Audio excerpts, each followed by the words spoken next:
A science story, huh? These NYU scientists, I felt on this. right. But I was so And I just thought, well, I had figured it out It was that golden moment. because science was on my side.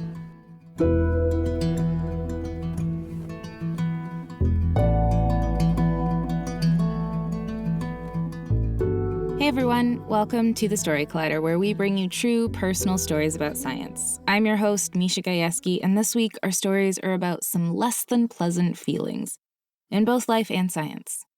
There's lots of unpleasant sensations in life, like wet socks, secondhand embarrassment, finding out you have a paper cut when you use hand sanitizer, feeling like you're about to sneeze but can't, or having crumbs in your bra. Ugh. The worst. In fact, right now I'm experiencing some pretty unpleasant sensations myself because I have like 50 mosquito bites covering my body. I look like I have some form of the plague. It's very attractive. And I know there's a scientific reason why mosquitoes think I'm so tasty, but it doesn't matter because it doesn't stop them from eating me or making me less itchy right now. Right now, I'm so itchy that I'm essentially using Afterbite like body lotion. And not to give too much away, but our second storyteller in this episode might be able to sympathize with my itchy feelings, so stay tuned. Anyway, our first story is from Andrew Spink. It was recorded at the Jewel Box Theater in Seattle, Washington in March this year. The theme that night was troublesome.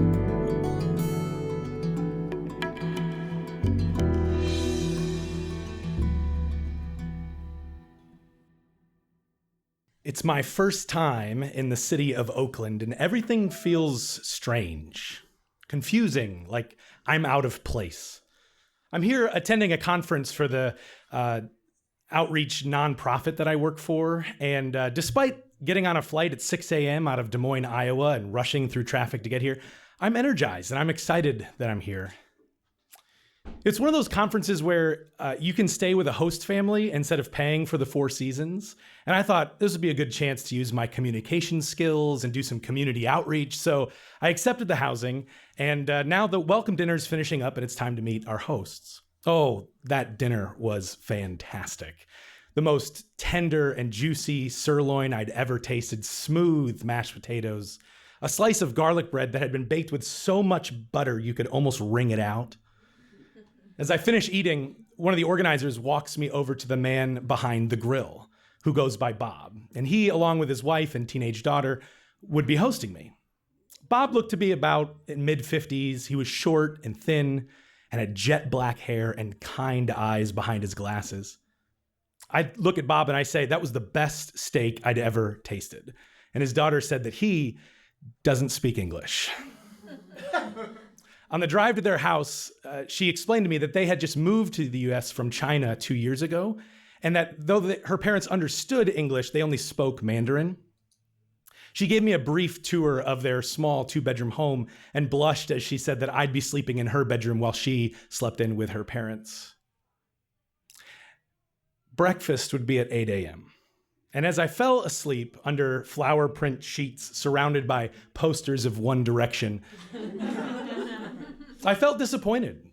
I had looked forward to getting to know my host family. I had imagined that we would grow a friendship over late night conversations and become such good friends that they would come visit me in Iowa in future years. We'd go on vacations together, but instead I'd be spending 3 nights with people I can't even communicate with.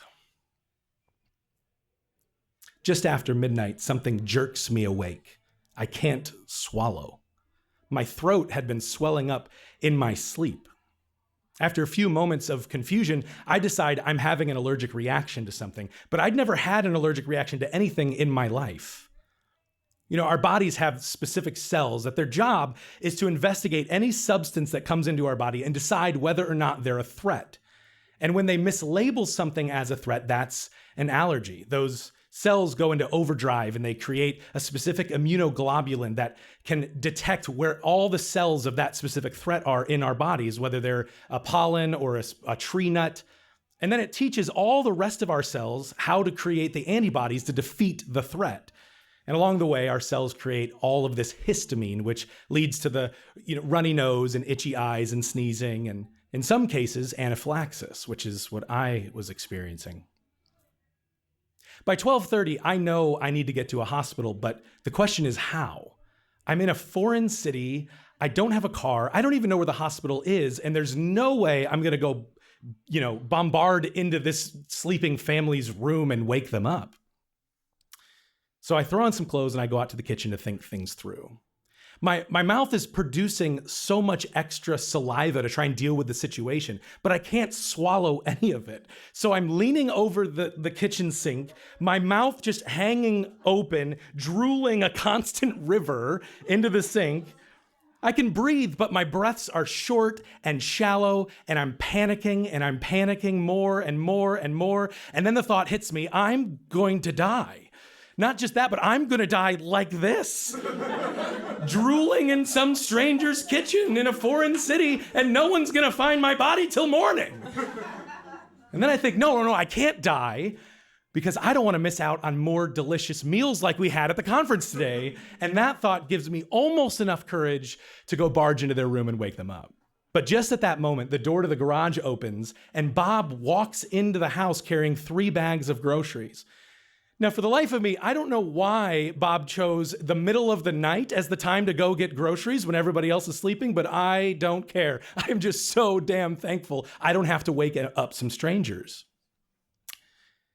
Now, I can't talk, so I can't communicate to Bob what's going on. So I start moaning and sort of pantomiming that I'm choking by doing the choking sign around my neck, which in retrospect may not have been the best idea. If you think about it from his perspective, you come home from your grocery shopping at 1 a.m. and you find a total stranger just spitting into your sink. And then when he sees you, he turns to you with this intense, fiery, life and death look in his eyes, takes 2 steps toward you, and then starts pantomiming a choking motion. He drops the 3 bags of groceries and pulls out his cell phone, and I'm sure he's calling the cops. But after a moment, he puts his phone on speaker and he starts speaking in Mandarin to the phone, but the voice on the phone is responding in English, and it's talking to me. I can't talk back. I'm just moaning and more drooling, but eventually I hear the voice say, "Don't worry, it's okay. Go with Bob. He's going to take you to the hospital." So I follow Bob out into the garage and into the pickup truck, and he drives me to the ER. And the entire trip to the hospital, I'm just drooling down the front of my shirt, worrying about ruining the interior of the cab of his truck, and wondering about this stranger who's driving me. I mean, he acted without hesitation in the midst of a very odd situation. He remained completely calm. He acted decisively and quickly. And as I watched his face as he's driving, my panic eased just slightly. At the ER, I do my pantomime moaning routine for the nurse that's checking us in, and she barely looks up at my host and says, "Relationship to patient?" And Bob and I just look at each other and shrug. But within a few minutes, I'm in a hospital gown, I'm on a medical table, and I'm waiting for the doctor to come in, and it's just me and my host dad sitting next to me. Our eyes lock for a moment, but his eyes say a lot in that moment. Something like, "Don't worry, it's gonna be okay. I'm right here." I try to say thanks with mine. The doctor comes in and can see that I can't talk very well. So he just takes over the situation. He says, "It looks like you're having an allergic reaction to something. I'm gonna put this cream in your mouth and it's gonna help take the swelling down, and then we'll talk through what happened." The only problem is that the cream, when the cream goes on my tongue, I lose all feeling in my tongue. So the swelling does go down. I can start to breathe a little bit easier. I can swallow, but my tongue is completely and utterly numb. The doctor asks me what I'm allergic to, and I respond, "I'm not allergic to anything. I have no allergy whatsoever." He tries again. "Okay, what did you have for dinner?" "Oh, steak and potatoes and garlic bread." And I'm useless. So I'm trying to describe all the foods I had for dinner, the delicious foods, all of which I'd had hundreds of times and I've never had an allergic reaction to. My host dad hands me a piece of paper and a pen, and I think, where did you get a piece of paper and a pen? But it's really helpful because now I can write down all the answers to the doctor. So I write down all the foods that I had for dinner, and the doctor points at the word steak on the paper and he says, "How was the steak prepared?" So I write down medium. He goes, "No, not how was it prepared. How did they prepare it?" And I shrug and I look at Bob, who was behind the grill, and Bob's already got his cell phone out and it's on speakerphone and he's talking in Mandarin and the voice on the speakerphone is responding in English again. And the voice tells us that for the entire morning, the steak had been laid in kiwi to soften before being grilled. Without hesitation, the doctor says, "Well, son, congratulations, you're allergic to kiwi and probably a few other stone fruits as well.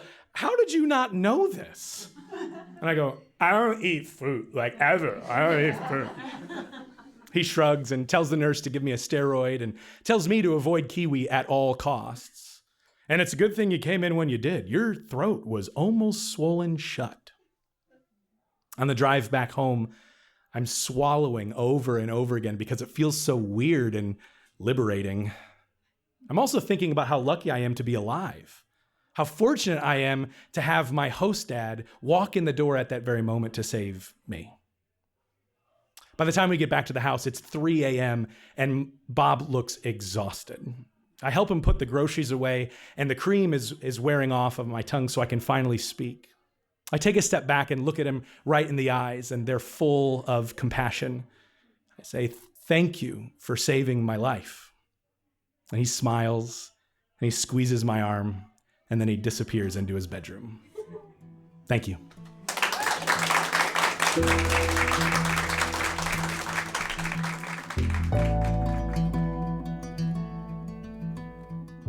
That was Andrew Spink. Andrew Spink is a storyteller. Through his work as an author, solo show performer, comedian, and public speaker, he curates journeys through the human experience that examine our beliefs, tickle our sense of wonder, and spur us on toward meaningful living. He lives in Seattle with his wife and 2 daughters, where he feels guilty for not being outdoorsy, avoids coffee while frequenting cafes, and walks his dog to fit in with the crowd. Okay. Before we continue with today's episode, a couple of reminders. If you're based in Seattle, like our good friend Andrew here, we want to hear from you. We're teaming up with the Wild Podcast and KUOW Radio for a special Wild Stories storytelling show, Friday, October 27th, 2023, live in Seattle. We're looking for true stories about your personal experiences with science, nature, and everything wild to be included in the show. The show theme is wild, which can be interpreted in any way you like. Anything from how you first fell in love with nature or biology and how it piqued your curiosity to experiment and explore, to how an experience in the wild has affected your personal or working life or just something completely different. Really, we're looking for a story with a strong story arc or a change that takes place in the storyteller from beginning to end. If you're interested in sharing a story, please submit your pitch either at storyclatter.org/submissions or email stories@storyclatter.org by July 27th and include a short 1 to 2 paragraph summary of your story and the wild in the subject line. You can also visit storyclatter.org/shows to find out more about how to bring a Storyclatter show to your community. Or if you'd like to come work with us at the Storyclatter, you're in luck because we're hiring. We're looking for a freelance producer in Seattle and a full-time research and education director to join our team. All the details about both of these jobs can be found at storyclatter.org/jobs. If you'd like to learn more about how to tell a science story, check out storyclatter.org/education. We offer private workshops both online and in person for groups, and we offer public courses for individuals online as well. Our next advanced storytelling workshop is starting up on July 6th. If you'd like to find out more and sign up to take this awesome course taught by our executive director and Moth Grand Slam champion, Aaron Barker, visit storyclatter.org/education. Also, if you're not already following us on social media, follow us at Storyclatter. We're on Twitter, Facebook, Instagram, and TikTok. And finally, if you're a fan of this podcast, and if you, like us, believe in the power these stories have to reveal the humanity behind science, to change our understanding of how science happens and who it belongs to, please consider donating to the Storyclatter at storyclatter.org/donate. You can also sign up to support us on a monthly basis at patreon.com/thestoryclatter. Our Patreon supporters can receive an ad-free version of this podcast, as well as occasional bonus episodes and other gifts. We're so grateful to everyone who helps make our work possible. At crucial stages, business owners ask themselves, how am I going to do this? It's not about doubt. It's about opportunity with the right financial partner. At Sandy Spring Bank, we work alongside businesses in the DMV It's the best part of being a community bank. With our Flex Business Checking, loans, and lines of credit, we're the here's how for thousands of area businesses. What's your next financial destination? Sandy Spring Bank. Visit sandyspringbank.com/business. Member FDIC. All right, our second story is from Ralph Washington Jr. It was recorded at the Exploratorium in San Francisco in February this year. The theme that night was curiosity.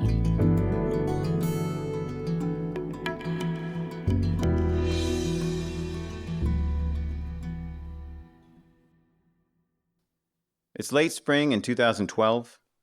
I'm 2 years out of my bachelor's degree, and I'm working for a small company that tests insect repellents.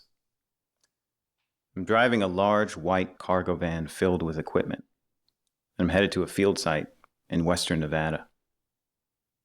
I'm driving alone because I need time with my thoughts, and right now I'm thinking about leaving the career that I've wanted since I was 8 years old, when insects first stoked the fire of my curiosity.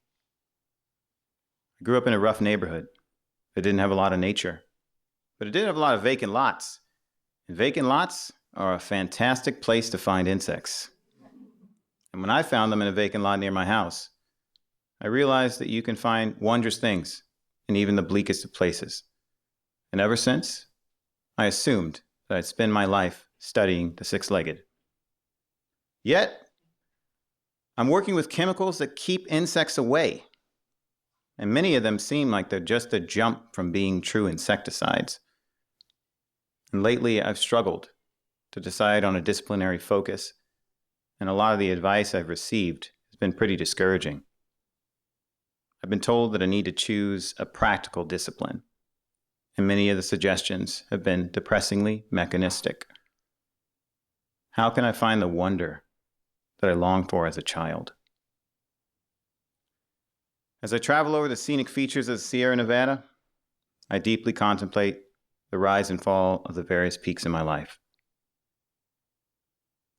The field site is a snow melt saturated marsh at about 5,000 feet above sea level. It's decorated with hardy shrubs and short trees and framed by beautiful geology. I get there in the late morning because I expect to be there for at least 12 hours. And after a long time on the road, I am eager to stretch my legs. So, I swing open the door. I hop off the driver's seat. And I take a deep breath of crisp mountain air when my ears register the insect equivalent of Ride of the Valkyries. Yeah, that's right. I hear and I see that I'm standing in a loudly buzzing horde of six-legged Draculas. Like a cloud masking the sun, the lights darken around me. And innumerable voracious mosquitoes land on my body and start to perform a joint hypodermic massacre. As I feel their mouthparts penetrate my skin, I feel like a baby caribou in the Arctic tundra, beleaguered and in danger of rapid exsanguination. I have never felt so instantaneously and thoroughly itchy. Although I'm exposed for only a minute, the mosquitoes bite through my clothes and they leave marks. Oh my God is exactly right. They leave marks on my legs, arms, neck, and face. It's terrible. I get back to the van and I examine myself in the mirror, and I'm horrified to see welts on my lips, on my eyelids, and even the inside of my nostrils. It is just disrespectful. These mosquitoes have me looking like I just got beat up by nature. So, like most people, I'm not a big fan of mosquito bites, and I'm really mad about the ones on my face. However, I have aplomb. So on the outside, I look as cool as the world's bumpiest cucumber.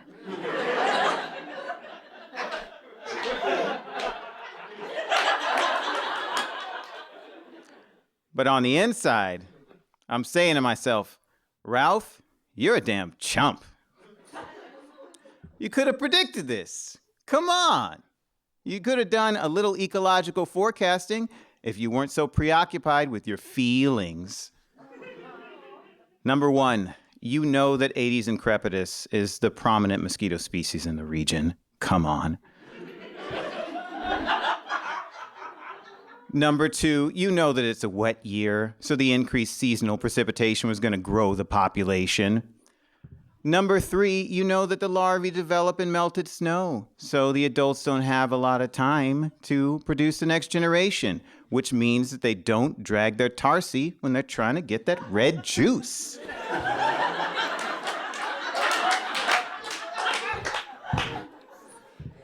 My self-criticism is interrupted when I hear a familiar whine, and I notice that a mosquito has followed me into the van. So I square up on her, prepared to win our rematch via first-round knockout.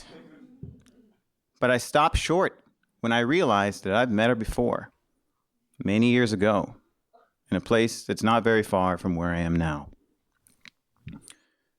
When I was a kid, a family friend took my brothers and me on a backpacking trip in early spring. I remember most of the trip as a blur of novel experiences. None of us had gone camping before, much less sleep in the open under a blanket of stars. Marmots tried to invade our sleeping bags, and we sealed ourselves up like frightened caterpillars. We went fishing for the first time and dined gratefully on a lake trout that we caught. It was the first time that any of us had gone a day without hearing cars, electronics, or the other strident trappings of modern civilization. It was the very first time that the three of us got to sit together in natural peace. On the second day, we're walking around looking for a place to throw rocks, we're kids, and we find a small pond filled with frigid water. When we leaned over the surface, we looked at each other, saw the small creatures wriggling within, and asserted confidently that we had discovered aliens. I had never seen mosquito larvae before, and no one had described them to me, so they were entirely novel. I mean, have you ever taken a look at them? They look bizarre. Listen, they have a comically large head, a narrow body covered in bristles, and many of the species, including this one in particular, have a respiratory siphon that makes it look like they have a snorkel poking out of their butt. Silliness. Mosquito larvae look like their body was assembled by Mr. Potato Head. Ridiculous creatures. Yet, my brothers and I were mesmerized. So, we sit there for hours, thinking about them and speculating on their origin. So there I am, savoring. I savor the memory of my brothers and I, laughing together in wonder. And I watch this lone mosquito fly around me on delicate panes of gossamer. And I realize that I am just as curious about her then as the younger version of me was curious about the younger version of her. She has faced great challenges. She spent her immaturity submerged in freezing cold water. She has to acquire a precious resource from a host who is violently reluctant to part with it. And then she has to hastily mate and lay eggs before the water gets too warm for her offspring. She is vulnerable, alone, and lives a life fraught with adversity. So instead of resentfully swatting her, I let her suck 5 micrograms of my blood. I crack the window just enough to let her escape, and I watch her slowly fly away with the heavy burden that will allow her to produce more of the little aliens that mesmerized me as a child. And I whisper gratitude to her as she leaves, because she's helped me understand what kind of entomologist I want to be. I don't want to be an entomologist who wipes out insects. I want to be one who watches them thrive. Thank you.